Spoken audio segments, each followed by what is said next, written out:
The Film Slice crew reviewed Deadpool 2. That's it. The deadest body of water there is. Yep. Besides Dead Sea. Big fan of rhymes here. Jordan just dropped a sick one. Hey team, Angus Draken here, and welcome to the Film Slice podcast. I'm here as always with my co-host Kane Diggly Wiggly Kane Dog. Heya. And Bro Diddly Doo Broadman Richards. That's right, we're reviewing Deadpool. Kane Diggity, hit us up with our IMDb summary. I will, as soon as I unlock my phone, because IMDb. foul-mouthed mutant mercenary Wade Wilson, aka Deadpool, brings together a team of fellow mutant rogues to protect a young boy of supernatural abilities from the brutal time-traveling mutant Cable.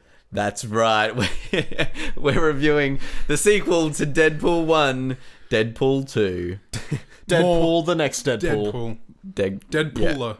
Yeah. Okay, so when did you see the movie and what did you think? When did you see the movie? What did you think? Do you like the movie? None of the shit. I saw the movie on Friday night with the GF.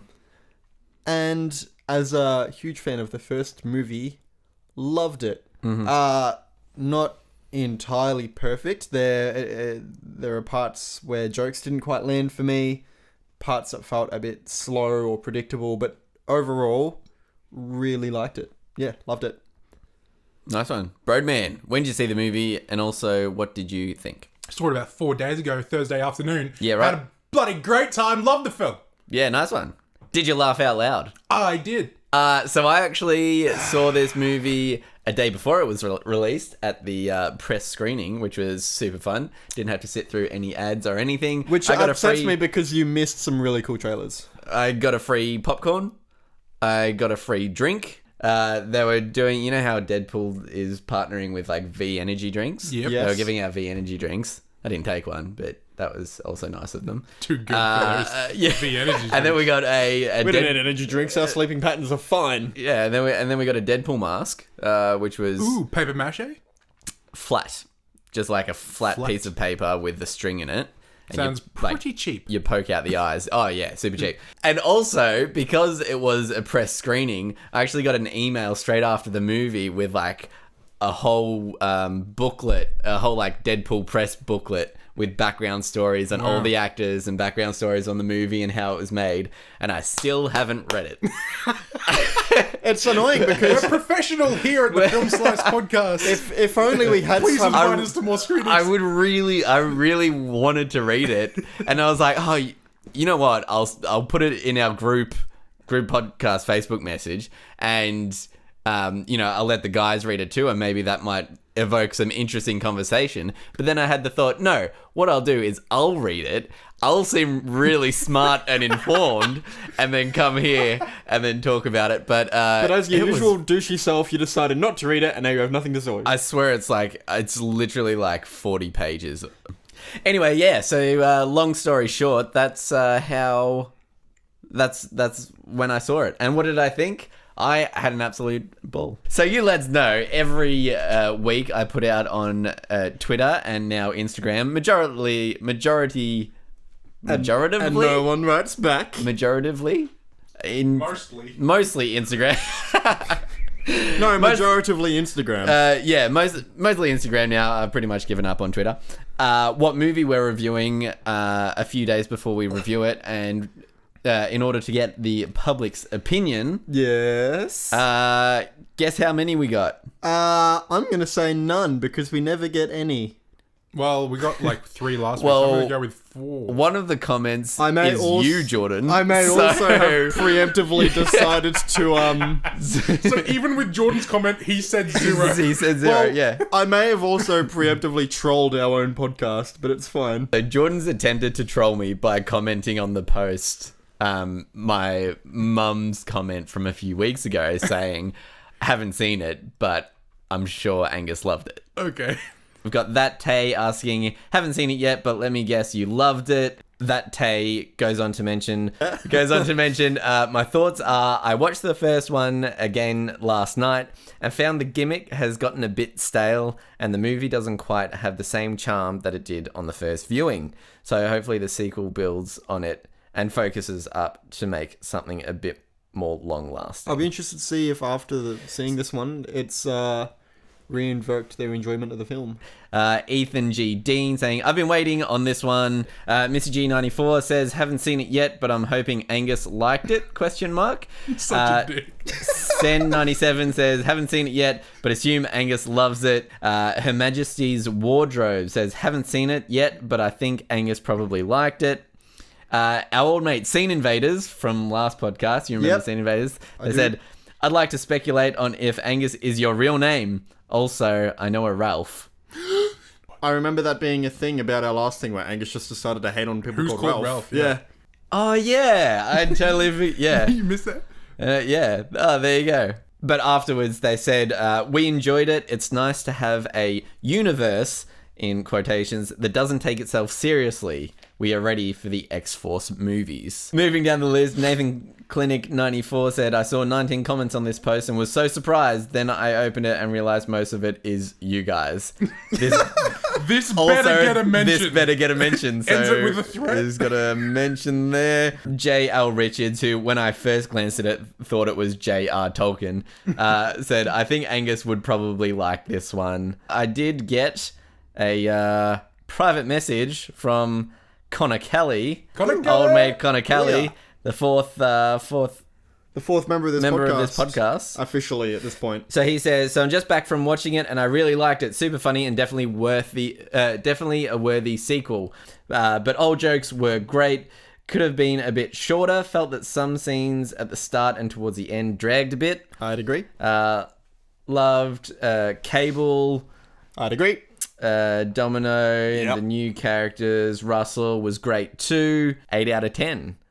Can't wait to hear you guys, what you guys think. Who is Russell? The kid. Right. Okay. Yeah. Have you watched the movie? Yeah, but I don't know the kid's name. Yeah, right. So we've got from I'm following that. one Luke Eustace says at Film_Slice pod. Hey guys, I've got a Deadpool related question for the podcast. With the awesome ballsack slam in the Deadpool 2 trailer, I'm wondering what's your favorite movie scene involving a ballsack? P.S. Haven't seen the movie yet, but assumed you loved it, Angus. I'm gonna say Baywatch. There's a scene where one of the characters gets his... I love how prepared you are for this as well. Actually not, but this is actually... I've been misreading Luke's comment for the past, 3 days, but now I actually understand what it is. So, Baywatch. What did you think it was? I thought it was asking our favourite ballsack moment within the movie. Yeah, right. I can't think of many, but in any movie, there's a Baywatch scene where a kid gets his cock stuck in a chair, face down, and it's fantastic. I've got to say, I don't think I've got a favourite ballsack moment. As unbelievable as that might seem. I can't even think of a ballsack moment. The only ballsack moments I can really think of is the scary movies and stuff like that. So, with all of that in mind, would you recommend it and who would you recommend it to? Broadman, we'll start with you first. I would recommend it. I would recommend it to anyone who has any interest in the superhero films, superhero genre, or just looking for an action film or a comedy. Angus, would you recommend it and who would you recommend it to? I would recommend it. Definitely recommend it. It's good fun. I did laugh out loud. Who would I recommend it to? Anyone that's invested in superhero movies, and yeah, obviously the older crowd, but not too old, not like your grandma. I don't think. Not my dad. I don't think they'd get a kick out of it. So anyone between anywhere between 16 to 35, 40. Fair enough. Yeah. Cane Dogs. Yeah. Would you recommend it? Who'd you Absolutely recommend it to? would recommend it to anyone that liked the first one. And anyone that's maybe getting a bit sick of superhero films with the exact same premise and sort of characters that are in it, people that are getting sick of all the Marvel films, this would be a breath of fresh air because it's not a new take from the first film, but if you haven't seen the first film, go back and watch that and then happily watch this one. You'll laugh, you'll cry because you laugh. It's fantastic. It's very gory. There's a lot of swearing. I think the C word gets dropped at one point. The whole crowd audibly went, whoa. But yeah, I'd happily recommend it. It's fantastic. Anyway. Cool. Moving on to spoilers. Sound the spoiler alarm. Oh, what a cool sound effect, Angus. All right, let's start with our most positive thing about the movie, Cane Dogs. Why don't you tee us off? Cable. Cable? I've been a fan of Cable from the comic books ever since I was a kid because me and Brody both had a toy of him and didn't know much about him. Nope. And I... That's why you're a fan. No, well, I recently, like, you know, once I got old enough to learn how to use, Once he was old enough to cut that fucking toy up. Once I was old enough to... That's a different story. Once I was old enough to use internets, I figured out who Cable was and I bought some comics. Became a huge fan of the character, and was worried that his sort of backstory is super convoluted, and I was worried that if they tried to explain it, they might sort of get caught up in it. They sort of told you just all what you needed to know, and I think Josh Brolin nailed this as much as he nailed Thanos. Yeah, they told you enough to have a bit of character, but not enough that it bulks down the story with a whole lot of plots and everything. Yep. And there's room for us to learn more about his character in future films because he's signed on to do another. Yeah. And there's things like, one of my favorite things about Cable was the teddy bear, which comes up in the comics and stuff as well. But that's a really good device to get so much dialogue that doesn't need to happen now because it's like, oh, it's my daughter's thing. Yeah. So instead of having to... I mean, they do kind of go back and look at it, but instead of going back and being like, oh, there's this big relationship, he's a family man kind of thing, it just kind of tips the hat to that. And I think that was really... They actually, in the comics, it's not his daughter, nor does he have family it's at that a point. Little boy, isn't it? It's a little girl, and she's like the prodigy savior of the mutants. Yeah, that's right. And he's got to like protect her from a child and stuff like that. But it's not his daughter, to my knowledge. Broadman, what's your favourite thing about the movie? My favourite thing is in the entire film is something that only I laughed at in the entire theater, which was the very, very quick Brad Pitt reference. I saw that and was not sure that it was... I was like, oh, Brad Pitt. And then when it came loved along... it. The invisible guy. It was hilarious. He played, like, the Vanishing Man? Yeah, Vanishing Man. That's right, yeah. Oh, he gets electrocuted and his face pops up for, like, 1 second. Yeah. And I was like, Brad Pitt! And I went... And the entire theater was quiet. It was so quiet, and it was just me going. See, I laughed at that as well. I thought that was great. Of like an intense fight scene where a lot of shit had just happened. Everyone's really quiet, and it's just me going.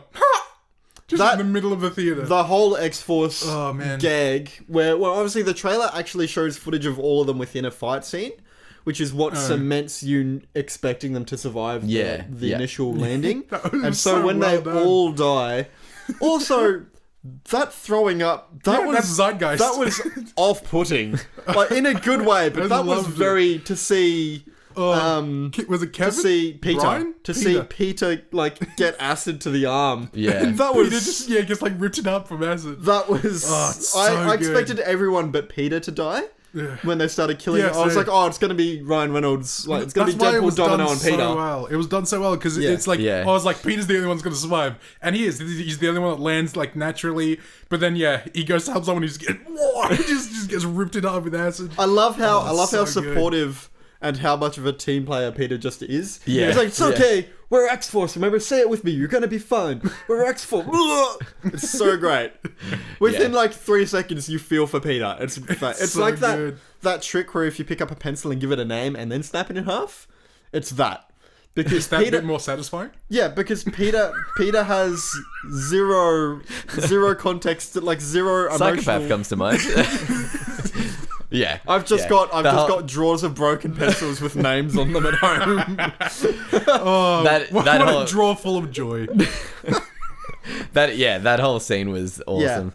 A few other times that they did little bits like your favorite thing where Brad Pitt popped up, like when they're in the mansion. Oh yeah, they're in the mansion, and he's like, "Why do I get all the B grade X-Men?" And the whole cast of like X-Men Days of Future Past just like closed the door. Even other X-Men films, there was like the old guy, who played Beast in the third film. He was in there, right? No, that's Beast from the new film. Yeah, really? That's Beast from the new film. I'm pretty sure it's only the new cast. Yeah, I'm not sure. But it's like it's like a decent chunk of the cast, and they just close the door. I'm like, that is fantastic. Well. It was so good, really well good. Done. it was super unexpected to see that. It's like, I'm glad they, because obviously Deadpool sort of touches on it, which makes you stop thinking, which makes you stop asking the question, like, where are the rest of the X-Men? Yeah. The fact yeah. that they even showed us, like, oh no, they're there. They just want nothing to do with any of this. They just hate Deadpool. They do not want to be associated with anything R-rated. Yeah. What was my favorite part? Yes, what was your favorite part, Angus? My favorite part, it's tricky, but I do like the whole shift of Cable's character to being the bad guy to the good guy. Like, obviously, if you read the comics and everything, like, it's he's very much like an anti-hero, and as long as like, he's always trying to save the, like, his whole arc is trying to save the world, but because he's time traveling backwards, his reasons are usually unexplained to everybody else. Yeah. And I think they nailed that in this as well. Yeah, definitely. And a few other positive things, there's Negasonic Teenage Warhead has a girlfriend in this one, which Yukio? I really, which I really enjoy, and I really enjoyed every time Deadpool said goodbye to her, and he does like Bye, a little Yuki. hand flutter as well. He's like, "Bye, Yukio," and he does like a little jazz hands to it. Bye, Wade. I love that. That was good. Juggernaut. It's Juggernaut. I would have. I kind of wanted it to be someone else because Juggernaut just isn't. He's just not a big player in my head for any of the characters. But Fair enough. Well, he is a big he's player. He's just. It's just out of all the characters, I would have liked to have seen Juggernaut's not really up there. Or at least if they're going to put him in, I would have really liked for Ryan Reynolds to mention the fact that he was played by Vinnie Jones. Is it Vinnie Jones? What is it? Vinnie. In the first one, the actor. I'm Vinnie Juggernaut, Jones. bitch. Yeah, that I would have really liked. Yeah. Just that there might even be one that I didn't pick up on because it's been a long time since I've seen X-Men Last Stand. But I would have liked a mention to that. Yeah. Since they put him in, because it feels like a missed opportunity that they didn't. Yeah, I was like, okay, it's Blob or Juggernaut. It's Blob or Juggernaut. That's what was just going through my head. Glad it was Juggernaut. Yeah, Yeah, I think Blob is one of those characters that's hard to. He's just not likable. Visually, he's just off-putting. Yeah. I don't think I'd want to see it in a film. They did attempt to misdirect Juggernaut, though, because they were like monster, talking about monster and stuff. Yeah. So you're kind of expecting something with like 20 arms. Well, and my 2 feet. brain kept going to like Batman villains. Yeah, I was right. like, oh, it's gonna be bloody Killer Croc or something like that. I'm like, nah, wrong universe, Wrong company. wrong company. How good were all of the Vanishing Man jokes? I love the whole Like, time. just the backpack. Yeah. Yeah. Or like, he's like, oh, he might just be running late. Love it, yeah. Yeah. There's no- all of them I love are the so fact that he good. doesn't talk. Yeah. So that and you And don't. all of his jokes are just in the background. It's just like there's like people are talking, and in the background there's just a floating backpack. Or Yeah. when they're skydiving, and there's just a backpack. It's so good. the backpack, just seeing the backpack jump out of the plane Yeah. is great. Yeah, classic. All right, let's move on to our most hated thing. Cane Dogs, why don't you kick us off first? I would like to say, firstly, the first film was notoriously comedically marketed as a love story. And by the end of the film, you walk out being like, it wasn't really mismarketed. It was a love story. The whole story really evolves around Wade and Vanessa. So I didn't like. I understand why they did, but I really didn't like the fact that they killed Vanessa off immediately in this film. She still has a role in and out of like his sort of death/dream sequences. It just sort of, it's one of those films that kind of negates the point of the first one. The other thing is as much as I like films that call back to the first one, especially comedies, I think this one had some dialogue that was almost identical to the things that he said in the first one. And it just, the first time he said it, I was like, oh, that's a bit reminiscent of the first one. But after a while, he's said like 9 things that are, like, I think he says like, rock, meat, bottom, and he says that in the first one, and he says it in this one, and there's just a few callbacks. Angus, what is your most negative thing about this vehicle? My biggest critique is the linear storyline. Because the first film was cut backwards and forwards. Yeah, and it narrated was by Ryan it was Reynolds. bits and pieces, and it really helped you get the characteristic of breaking the fourth wall across for Deadpool. Whereas in this film, like he talks to the camera and stuff like that, but it just wasn't as playful with its edits, and the storyline was just a bit too linear for me. Like, I mean, it did jump in the future and everything, but it jumped in the future as if like a normal superhero movie would. Whereas like in the first one, like Deadpool like turns the camera away with his hands and stuff like that. Like there's a lot more interaction with. There's a lot more fourth wall. breaking the fourth wall. I think there's. And when you think of Deadpool, it's breaking the fourth wall, Like, and I think there it's is just in this, but a lot of it is subtle. Like, there's one where it's like they're talking about the creature being inside the cell, and is like, and a big, like, steaming pile of foreshadowing or something like. There's a lot of like little things like that. which is fine. Like that's Yeah. good, but that was pretty much like the only thing that they did use. I would have liked to break the fourth wall. a scene where he like pauses the film or something like that, or like, you know, something where he pauses it and then just like walks out like in the screen and was like, "Look, we're gonna do this, but we spent our budget on this time." Yeah, see, like stuff like that, yeah. because that's like stuff that worked in the first movie so well, which And made in the- the movie so different. And you can argue that this is just another normal superhero movie, Yeah. just with a smart talking. I just want to bring up one small Deadpool thing that people might find interesting. It's on YouTube. You can look it up. It's a narration of a comic book. Best fourth wall breaking comic book ever is where Deadpool becomes so self-aware that not only does he realize he's in a comic book, he decides he wants to stop because that's the only way he could possibly die. And so he leaves the comic book dimension and kills the writers of his comic book. And it's fantastic. Yeah, love it. That's pretty good. I would have Is- liked. I yeah. would have liked a mention to him killing the writers or talking to the writers of the film. It would be awesome to see in the movie, and that's something that makes Deadpool so unique. Yeah. Otherwise, he's just like another superhero. Yeah. That was my main gripe. But like all in all, I did really It's enjoy a the solid movie. film. Yeah. It's just coming off the back of the first one, which went from... Because you went into the first movie with low expectations, I would say. Like, I saw the first one opening day, and the jury was still out on whether a Deadpool movie would work, coming from Fox, having already fucked up Origins, having rebooted the X-Men universe 1,000 times, Deadpool being notoriously difficult because he's gonna have to fourth wall break, but also be a character that you can feel is in danger or having some sort of emotional content. And they nailed the first one, and so your expectations got pushed up to 11. And in this film, I think everybody pretty much expected what we got. So I wouldn't say that this film... It's great, but it also isn't gonna blow your mind like the first one did, because this sits exactly where everybody's expectations probably sat going into it. Yeah. You said that you were a little bit disappointed that they killed off Vanessa in this. I'm going to disagree with that. I felt like in the first film, I think that I could have really liked the first film, but the first film I just liked. And I think it's because a lot of the stuff with Vanessa, while there was some comedy stuff in there, it was also it was a bit more of a serious storyline. Yeah. And there wasn't really any action or jokes around that. And like, I'm completely fine with there being a romance story in any film or whatever.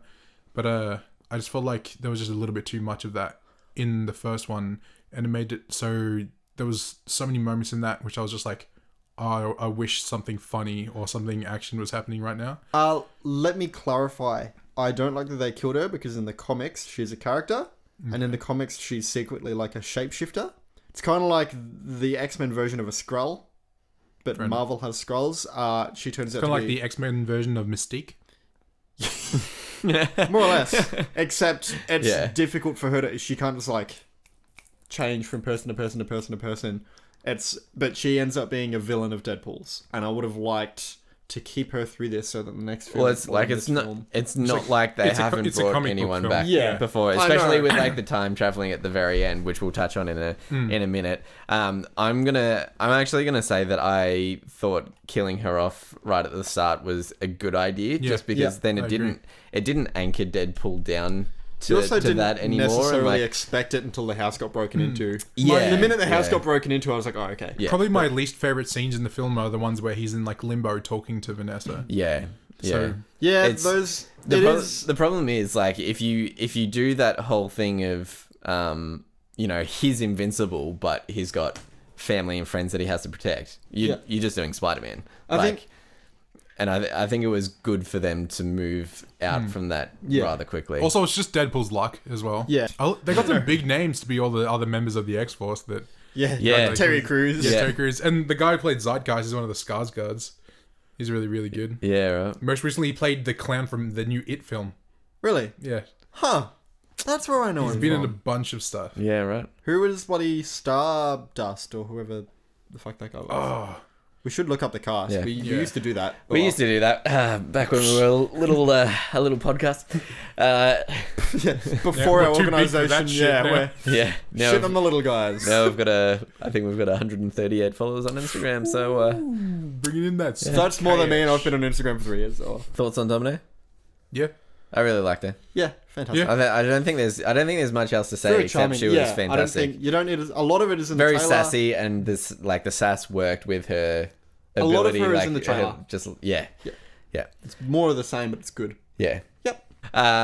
Okay, I think it would be fitting to finish off at the end of the film, massive spoilers, where they fix Cable's time traveling thing, Yes. and Deadpool travels back and fixes up, So- like literally fixes up the Fox movies timeline. I wanted to briefly talk on the concept of time travel in this movie, and in most movies, but I'll just use this as an example. Time travel is impossible to put in a film without raising the question of that being a paradox. Yeah. And here's the probably the most prominent example for me is in the film, they stop the kid from being evil. The teddy bear goes back to normal, meaning his family didn't die. Should mean Cable immediately also wasn't there because Cable wouldn't go back in time. Which means in that they've created an alternate reality where in one his family is fine and in another he's still back in time. So every time you time travel in this universe, it has to mean that they've created an alternate reality.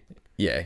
One where it's worked and one where it hasn't. I will say that I feel like you're looking way too deeply It is. into it. No, because sure. it's It's- like It's Yeah. one of the It's- first questions I asked when his teddy bear went fine. I'm like, oh, why is Cable still here? yeah. Because I've like one of my favorite examples of time travel is actually like Back to the Future, where something doesn't happen and so Marty start McFly fading, starts fading. yeah. So Yeah. immediately when all of the reasons for Cable to go back in time were fixed, Cable shouldn't have gone back in time, and it wasn't something that I overthought. It was like my immediate question when the teddy bear was fine. I expected Deborah to be like, "Oh, your temple's fine."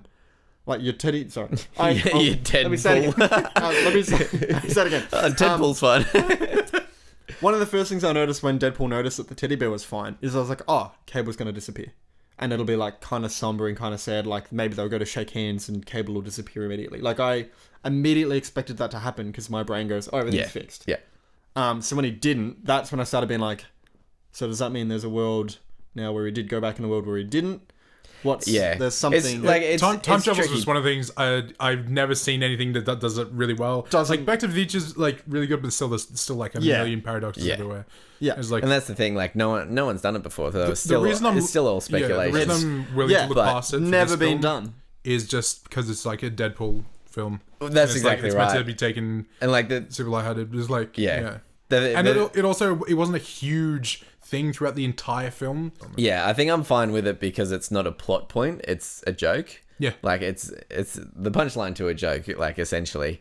The other thing that I sort of found weird is because Cable supposedly went back in time, put the coin in Deadpool's thing, and then did everything exactly the same, even knowing that he's going to get punched in the face a lot, shit's going to explode.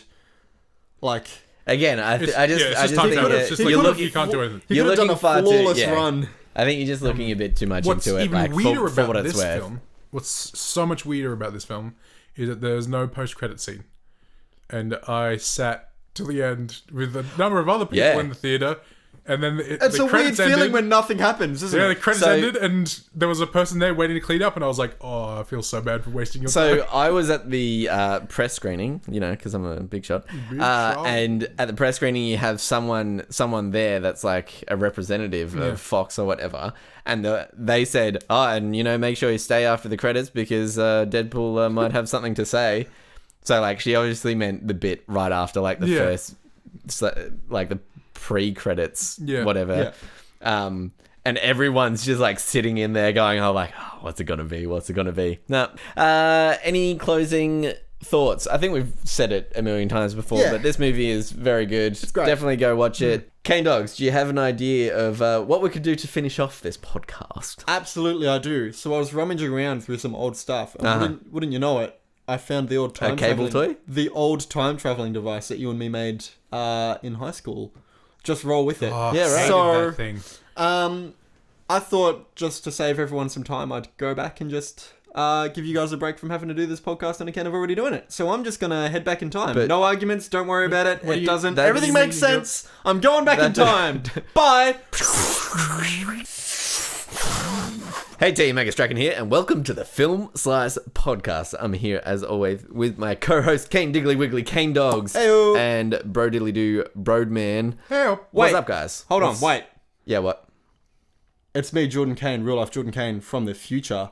Exactly however long this podcast was, but from the future. I've got great news for both of you. Where's We've already done the podcast, and now you guys don't have to do it because it's already done. I've saved you all a bunch of time. but we haven't done it yet. But it's done. It's done. Did you? So you've brought it on like a USB or something? Is that? Did I bring it? So like you've recorded it and you've brought it back in time on a USB, so we can then No. We've just finished talking. No, see, you coming back. See, Jordan, this is a time travel thing. Time travel doesn't work like this. It's like you've basically created a paradox because you've gotten back in time. Right. Great. So we're going to be a universe that has. This is the universe that the Film Slice podcast now doesn't exist. F you, man. F you. Wait, so we have to do So I have to do this whole thing again. You know what? I've had enough. I've had enough of this podcast. Had enough of everything. Had enough of you, Jordan. What have I done? You know what? Yeah. I've had enough Hey, of you. f you, What have I Brody. done? What the Fucking shit, man? I'll come every week and doing this shitty thing.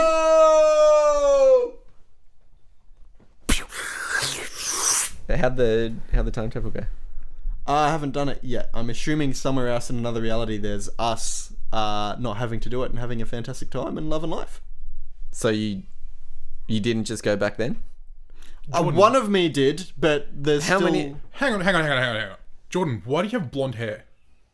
What the hell is going on? Your entire life You know what? you've had F hair. you, man. Blonde hair. You know I f***ing hate blonde hair. I've had enough of this podcast. going on? I've had enough. Bro, Hold on, wait, guys, it's me from the future. So I totally went back and it did not work. We all hated each other. It was terrible. Oh, what universe am I in? you know what? F you, Jordan. F you, Brody. I've always hated you.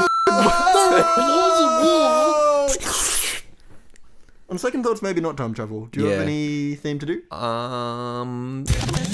You've been listening to the Film Slice Podcast. Thanks so much. You can find us on Instagram at Filmslicepod. You can find us on Twitter at film_slice_pod. That's right, Broadman. And on iTunes. And also on YouTube and SoundCloud. And Oh, my hair is That's so it. red, guys.